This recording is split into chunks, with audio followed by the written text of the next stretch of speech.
Hi hello. तर आज बाजार असल्यामुळे यांनी थोडंसं भाजीला आणलं आणि पोरांसाठी फळं पण आणली होती. केळी, द्राक्षे, डाळिंब पोरांसाठी आणले होते आणि भाजीला पण आणलं होतं. गवार, भेंडी, पालकची भाजी, फ्लावर, टॅमॅटो, शिमला मिरची. आणि हे गावाला गेले होते. येता येता शंभूची मावशी भेटली.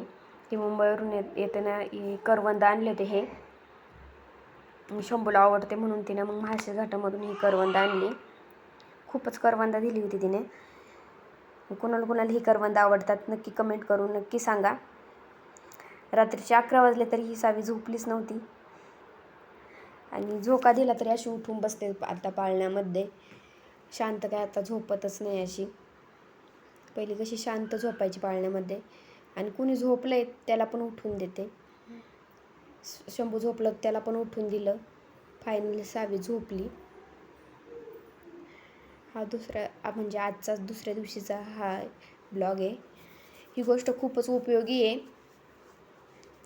याच्यामध्ये कोणतंही फ्रूट्स घालून आपण बाळाला खायला देऊ शकतो. मी ही 2 महिन्यापासून यूज करते. इझिली आपण बाळाला खायला घालू शकतो.